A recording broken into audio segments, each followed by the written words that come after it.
السلام عليكم ورحمة الله تعالى وبركاته.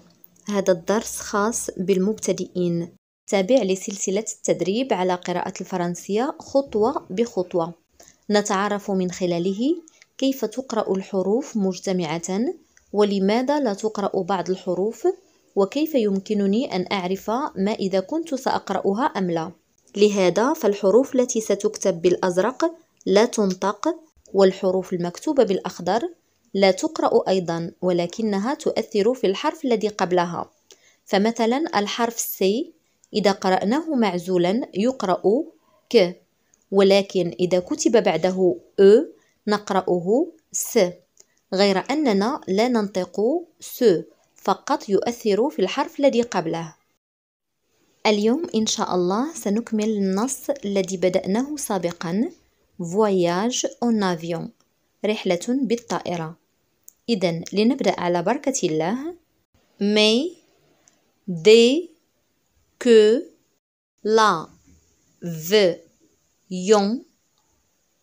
eut pris l'air.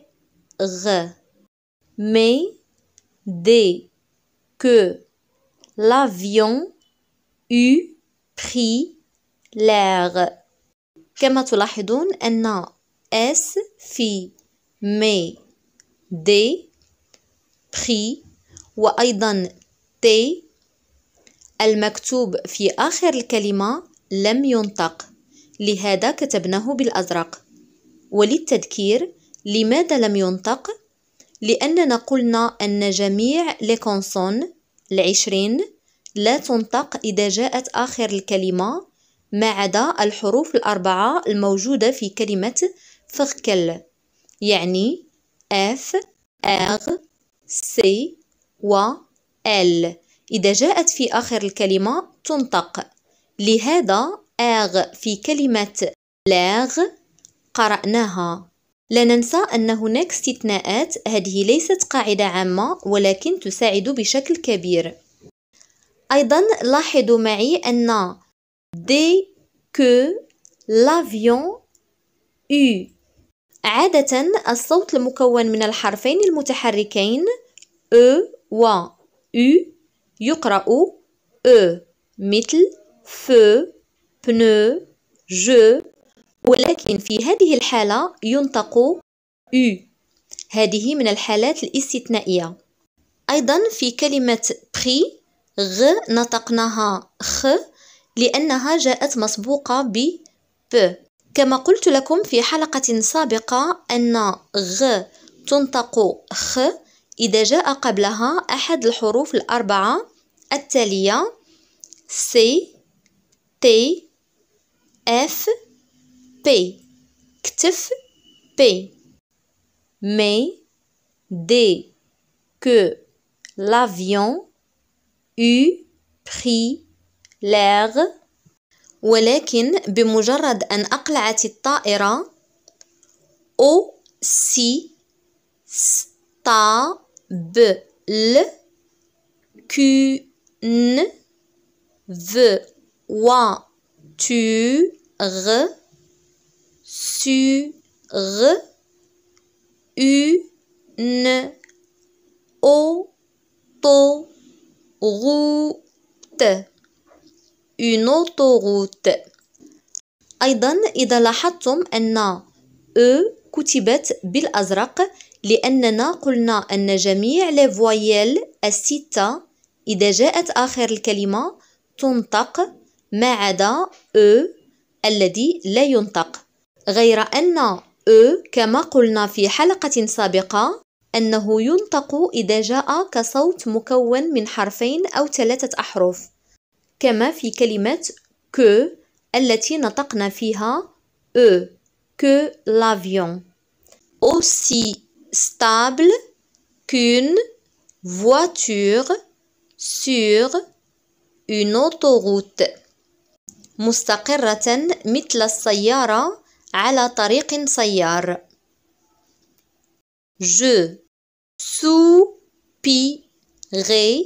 je soupirai et un moment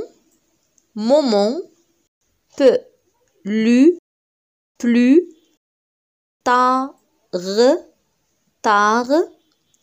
Je soupirai et un moment plus tard.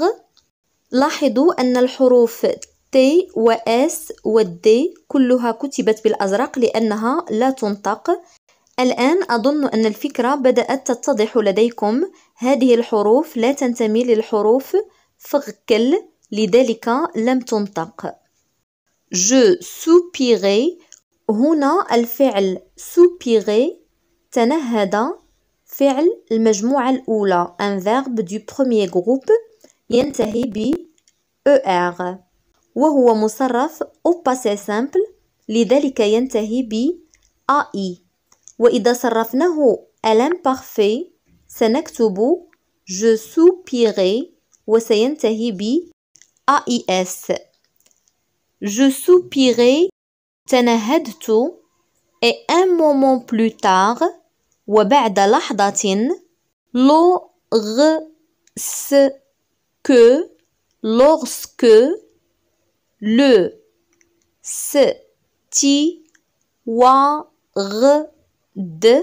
steward هنا steward هي كلمة إنجليزية لذلك نطقنا D الموجود في الأخير.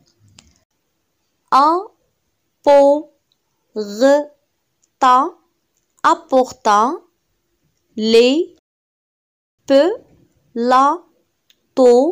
plateaux pour le déjeuner. Lorsque le steward apporta les plateaux pour le déjeuner. لاحظوا أنه في كلمة déjeuner لم ننطق R لم نقل déjeuner مع أن R من الحروف التي تنطق إذا جاءت في الأخير يعني من حروف فغكل ومع ذلك لم ننطقها بكل بساطة لأنها هنا تمثل un digramme مع E ف E مع غ تعطينا صوت جديد يسمى A. Lorsque le steward apporta عندما أحضر المضيف مضيف الطائرة le steward les plateaux pour le déjeuner صواني الغداء الصواني لتناول طعام الغداء les plateaux pour le déjeuner. Je trouver follement هنا follement le E يجوز فيه الحالتان يعني يمكن نطقه أو عدم نطقه لا توجد قاعدة محددة مثلها مثل كلمة maintenant نقرأ maintenant أو maintenant. amusant لاحظوا أننا في كلمة amusant الحرفان U و A مكتوبان بالأخضر. لماذا؟ لأنهما يؤثران في نطق س س إذا جاء محصورا بين دو فويل يعني حرفان متحركان فإن س يقرأ ز لذلك قرأناه amusant وليس amusant لأنه جاء مسبوقا ب U voyelle ومتبوعا ب A voyelle.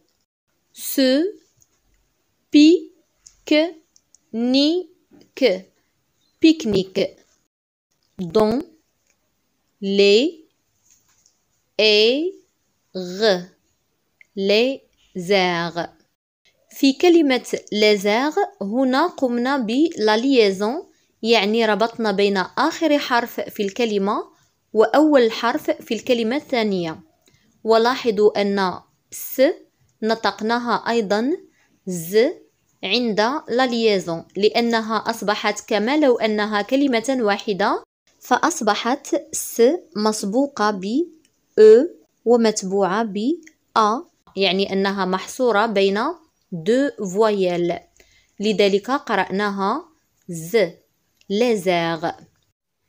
Je trouvais follement amusant ce pique-nique dans les airs. وجدت هذه الرحلة في الهواء مسلية للغاية.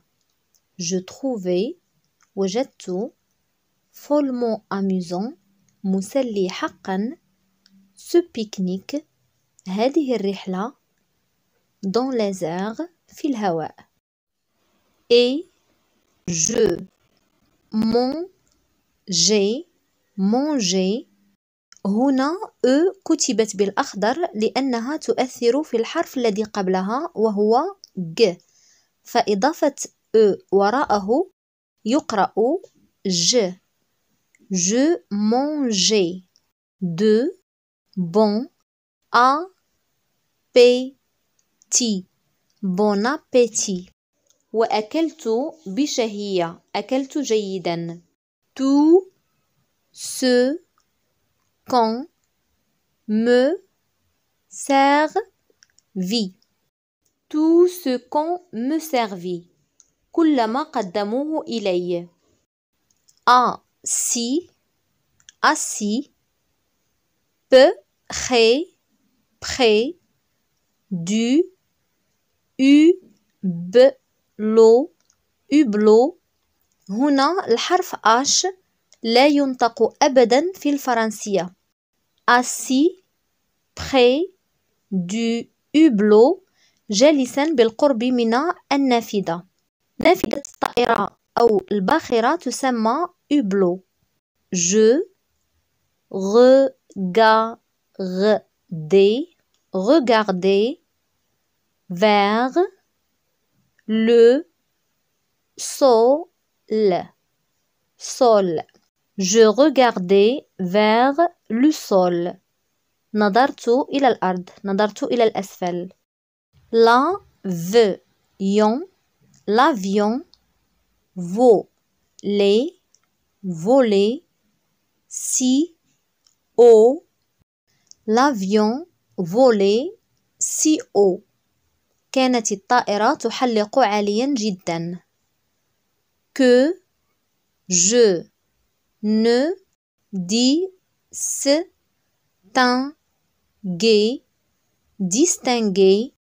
que je ne distinguais لدرجة أنني لم أميز qu'une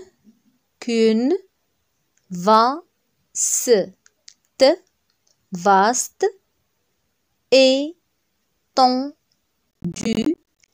étendue jaune.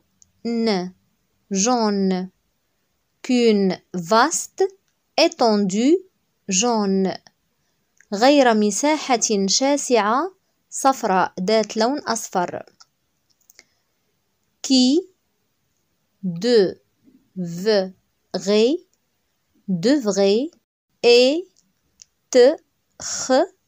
être le Sahara. Qui devrait être le Sahara. التي لا بد أنها الصحراء. هنا être نطقناها خ لأن قبلها ت. قلنا أن إذا جاء قبلها كتف بي يعني سي أو تي أو اف أو بي تقرأ خ. وصاغ لو اش في الفرنسية لا ينطق لذلك قرأنا صاغ. Enfin أخيرا vers le milieu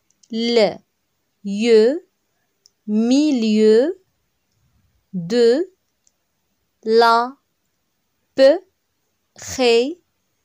l'après-midi. Enfin vers le milieu de l'après-midi. أخيرا في منتصف فترة ما بعد الظهيرة. l'après-midi ما بعد الظهيرة. L'avion L'avion commença, commença la descente, la descente. L'avion commença la descente. بدأت الطائرة بالهبوط. Pour se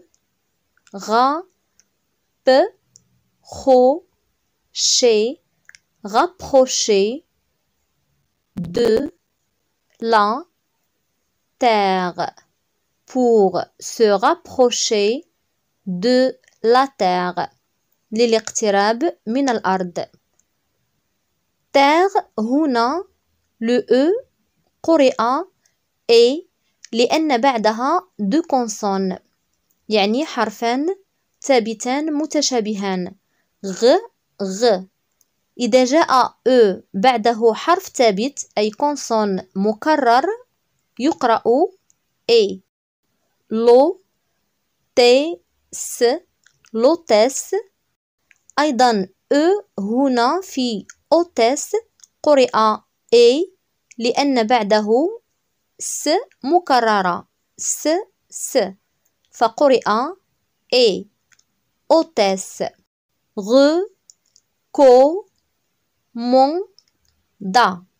recommanda.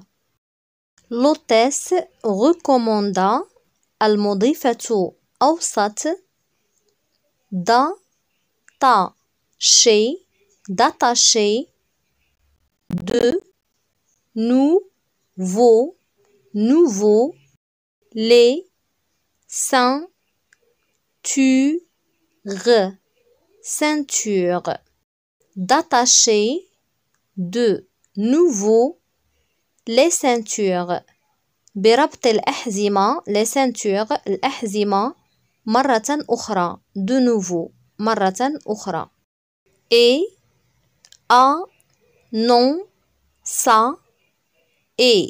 annonça وأعلنت qu'on allait